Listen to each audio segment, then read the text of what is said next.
Hello and welcome to the Trading Bell. I'm Nkoregamba. Today we are discussing democratization of the market, opening up the financial markets to the masses, and also we'll take a look at technological trends that are reshaping the Kenyan financial market to make it more inclusive. Later on, I will speak to Nkoregamba Mwebesa, who is the CEO of the Central Depository and Settlement Corporation. But right now, we start with his profile. Nkoregamba Mwebesa is the Chief Executive Officer of CDSC, Central Depository Settlement Corporation. He has more than 25 years' experience in the financial services sector in the East Africa region. Mwebesa has been involved in a number of key landmark transactions, including multiple equity listings, debt listings, and rights issues, and on the East African exchanges. He has previously served as Managing Director of Stanlib Kenya Limited, Chief Executive of SBG Securities Limited, and as the Chief Executive Officer of the Nairobi Securities Exchange. So, starting off with the current status that we are facing as the world right now, the pandemic. From your perspective, how is your observation? What are you learning from this phase? It's been a very interesting 8 to 9 months, I'd say, from a CDSC perspective. We are quite fortunate that in the first quarter or the first 3 months of the pandemic, actually there was more activity at the CDSC, more settlement going through. I think as people are repositioning their portfolios, both the global and local investors, we saw quite a bit of activity. So the market was actually quite active, even though prices were coming down and valuations were coming down. What that meant for CDSC is that we remained fairly financially stable as an institution. We were also able to continue to provide services to all our clients and stakeholders. That has tapered off a little bit in the last maybe 6 weeks, but I'd still say the market is still trading fairly, at a steady pace.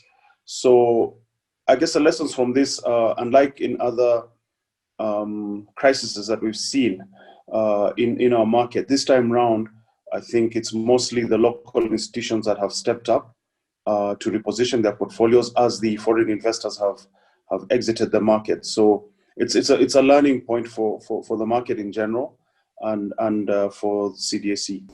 Definitely. And speaking of learning point for the market in general, you rolled out a product, the practicing phase of it earlier on, securities lending and borrowing. This is a new concept that you introduced. It was supposed to be introduced earlier on, but you kick-started it earlier this year. Give us the progress and why is it important for this particular product to go full-fledged? Securities lending and borrowing is not necessarily a new concept. I think this is something that's been happening in financial markets, including here in Kenya, but maybe in a more informal environment. And what we're trying to do is to formalize it using the new system that we launched about a year ago, the new CDS. The benefits of this are really that from a big picture point of view, we should be able to increase trading in the secondary market for equities, because if there's robust securities lending and borrowing, what securities that are borrowed to be sold in the market, and when you have to repay, you have to go back into the market to buy them. So we are hoping that it will rejuvenate activity or help boost activity in the secondary market. Progress has been good so far in terms of engagement with various stakeholders. There's a lot of excitement in the market. We are currently in a pilot phase. We haven't had robust trading in the pilot phase, but I think it's just a matter of time. We continue as the CDSC to engage with all stakeholders, to encourage them to come on board and to test in the pilot phase, because the pilot phase is really in in the live environment, if you can put it that way, although we're in the regulatory sandbox of the Capital Markets Authority, which means they're monitoring what we're doing before we can really go live. So I'd say in terms of interest, we've got the right interest in the product. Lots of people are preparing themselves, and hopefully once we kick off the live phase, we shall have a robust platform for securities lending and borrowing. Definitely. And speaking of interest, you're saying there's so much interest about this particular product. Another product that was quite interesting, and you guys were really central in ensuring that this happens very efficiently, it was the Amakiba, which was a huge success. Speak to us what you learned from that phase in terms of democratizing and opening up, securities, like Kenyans generally being able to invest in some of these financial instruments. Thank you. And thank you for actually agreeing that it was a success. We don't get that often from many observers of Amakiba. Indeed, it was a success in that we were able to demonstrate that it is possible. And when I say we, I'm talking to the wider stakeholder group that was involved in Amakiba, the issuer themselves, the National Treasury, and ourselves and the stock exchange and Nairobi Securities Exchange. We were able to demonstrate that it is possible to have a mobile-based issue of a government security that gets to many people. I mean, we had a fairly huge number of people invested.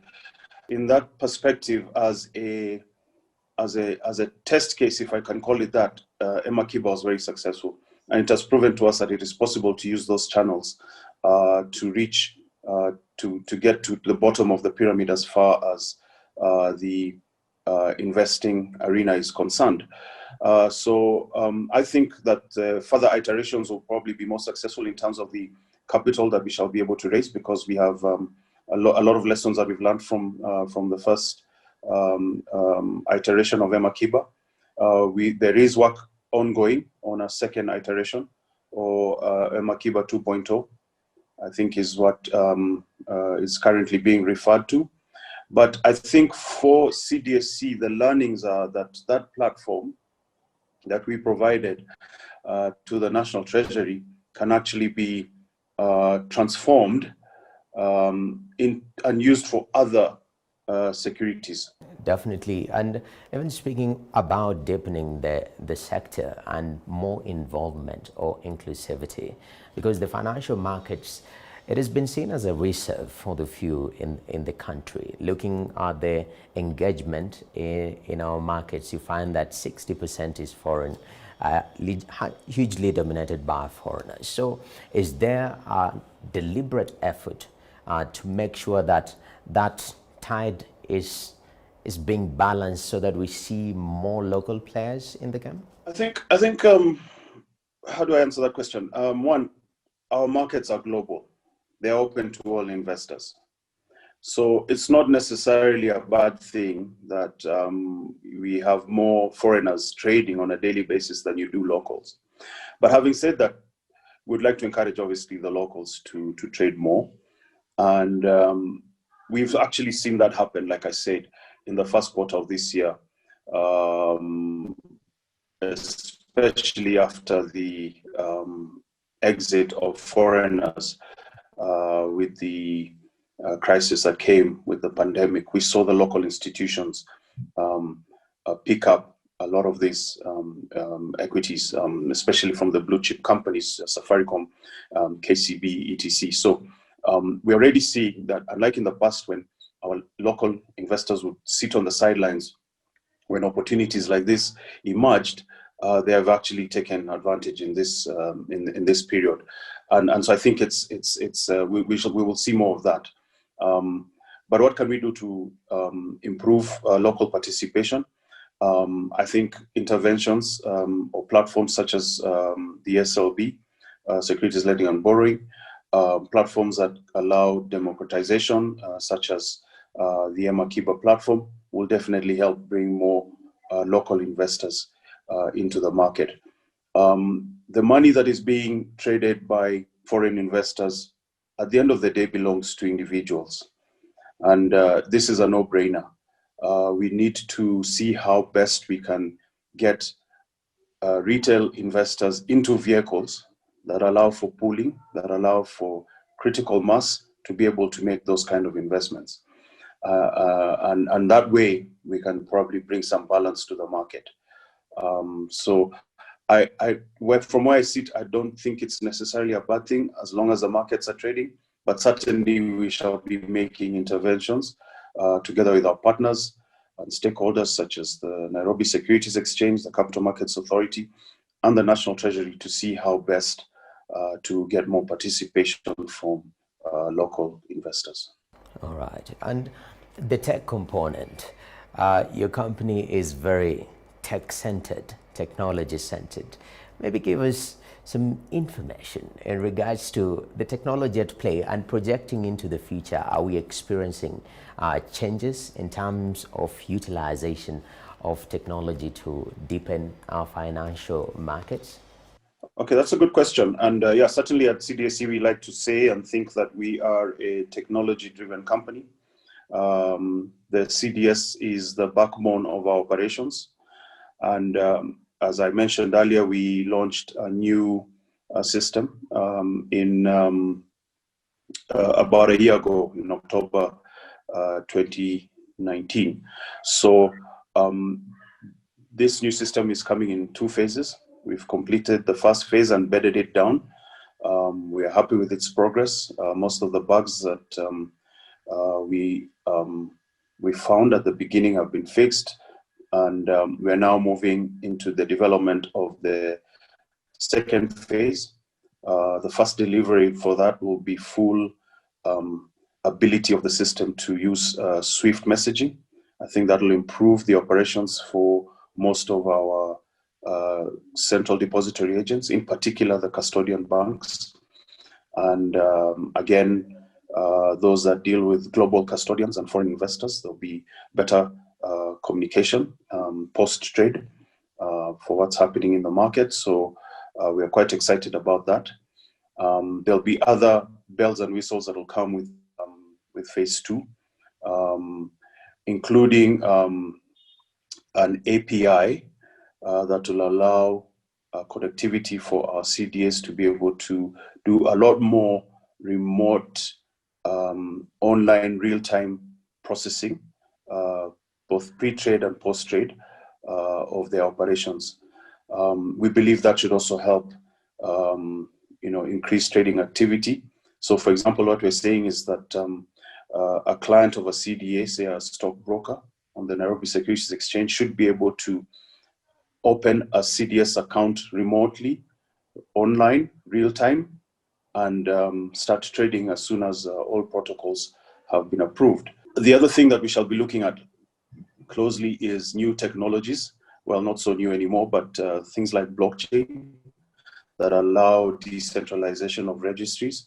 The core of our existence is that we provide a registry for all these securities. And so we'll be seeing how to use that to, again, like we've talked about earlier, democratize the space as much as possible. We are in discussions with several parties on how to do that. It has been done by some CSDs across the globe, and we'll see how to make that successful in Kenya. So there's a lot happening on the tech side of things as far as CDSC is concerned. And as and when we're able to actualize, obviously we shall be informing the market. But I think the message to the market is that we're not sitting back and just, sitting on our laurels. We continue to try and improve all our systems, and in particular the main operating system, the CSD. Awesome. Indeed, we shall be on the lookout for the new systems and also being able to take advantage of as you open up the market with the term democratizing the market for more Kenyans to participate and more people to participate. Always a pleasure talking to you, Mr. Nkoregamba Mwebesa, CEO, Central Depository and Settlement Corporation. Right now, we want to take a look at the markets. with Minor Chege.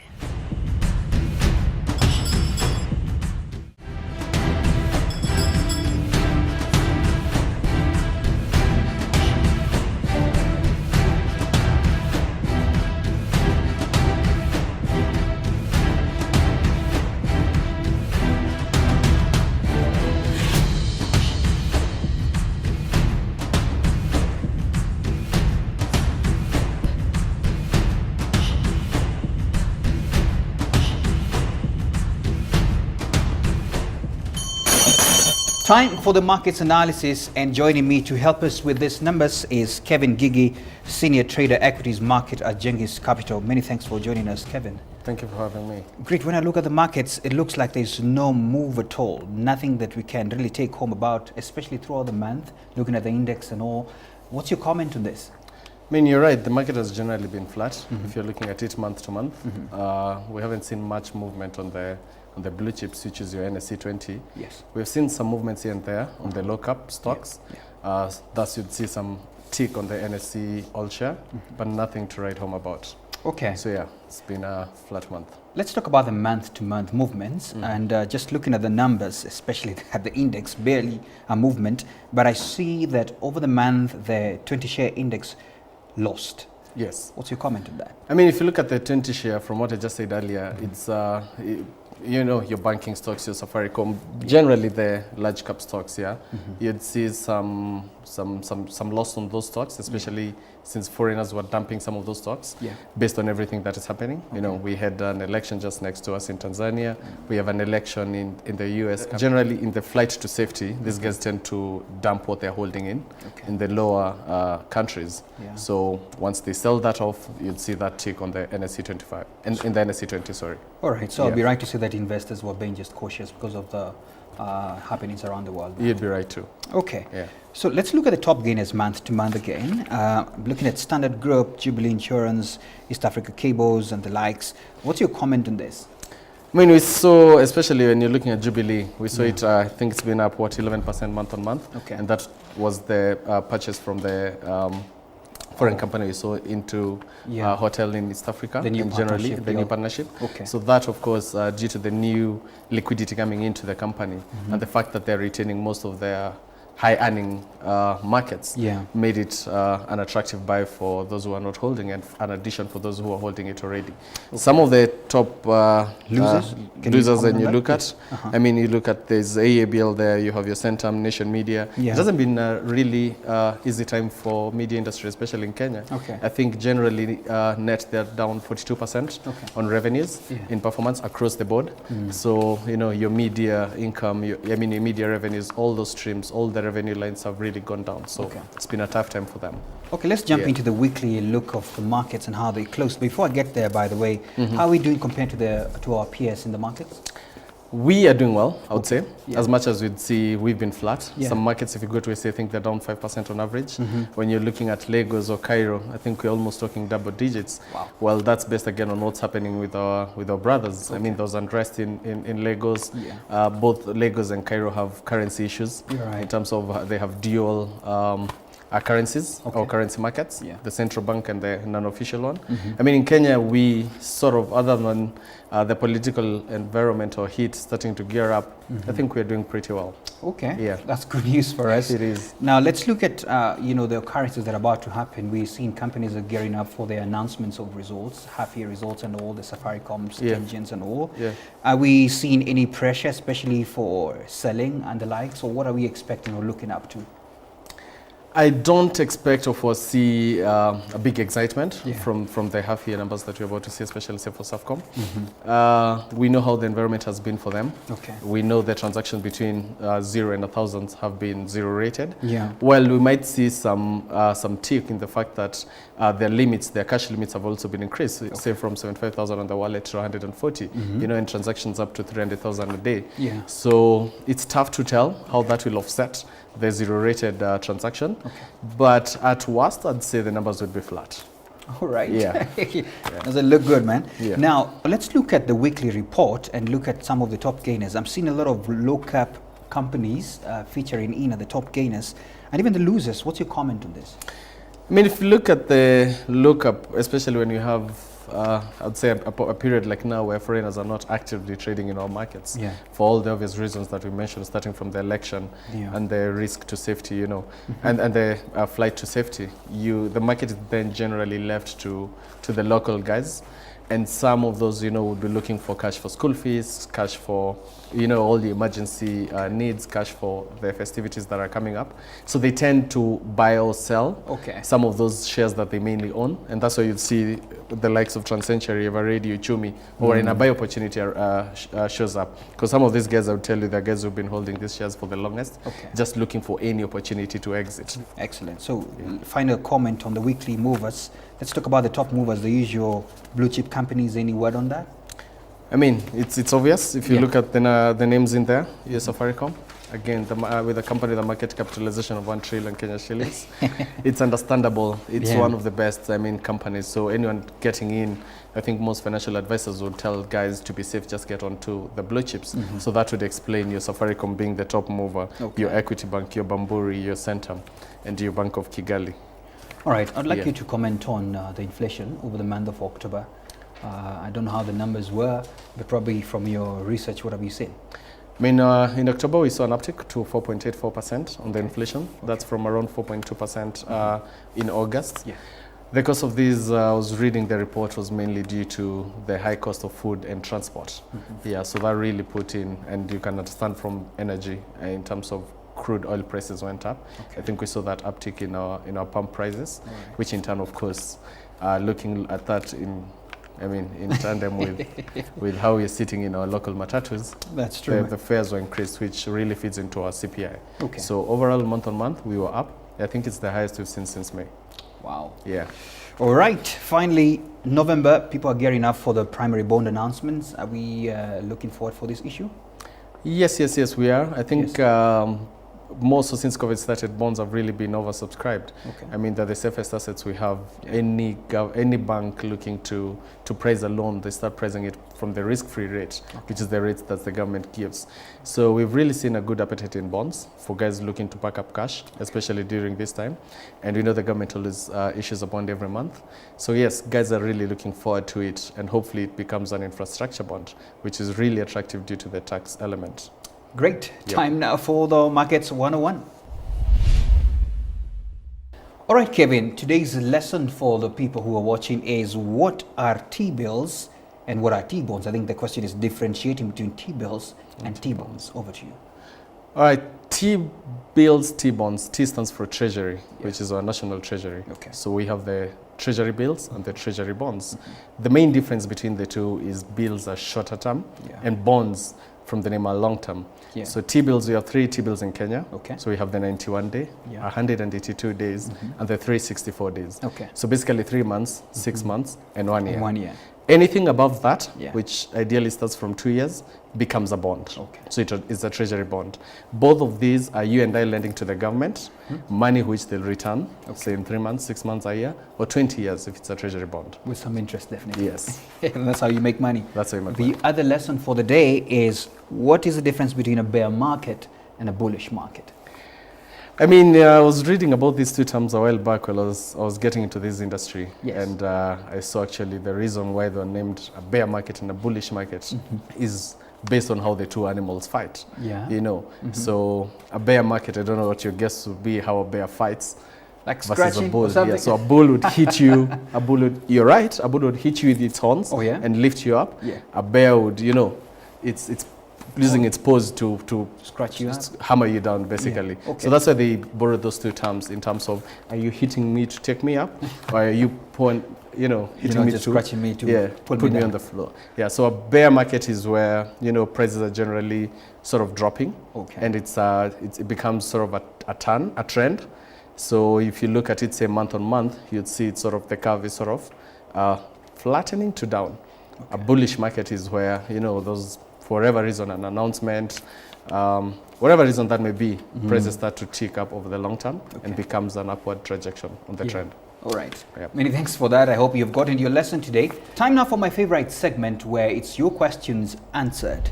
And Kevin, we have 2 questions here. Number 1 is, if I invest in the money market fund, do I choose where my money will be invested? For example, shares of a particular company.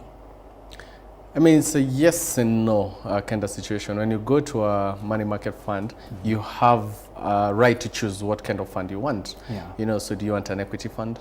Do you want, you know, a fixed income fund? Yeah. Do you want a blended fund?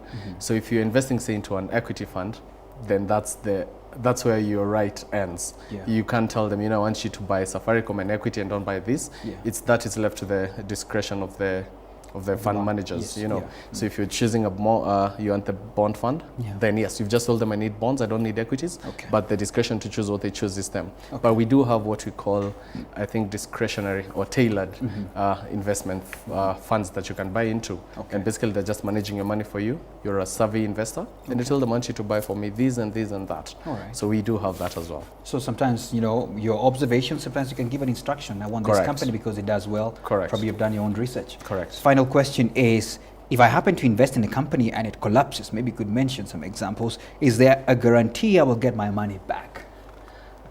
Well, again, it's another yes and no. Yeah. So it depends on how you invested in the company. Yeah. One, were you an equity holder? Were you a debt holder?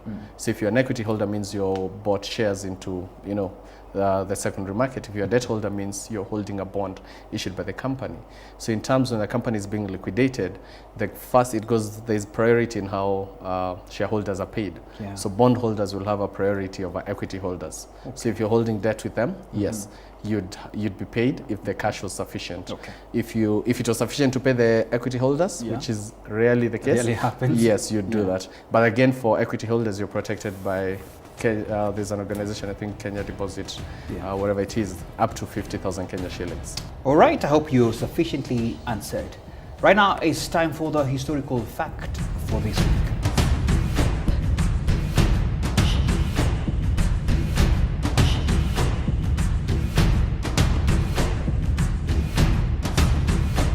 That's it from us right here on the Trading Bell Show. I hope you've gotten your takeout from all that was prepared for you since the first interview with the CDSC CEO. From our end, Kevin, many thanks for coming to demystify the numbers for us. You're welcome. And for you, the viewer at home, remember that every investment bears a risk. So think carefully. See you next week.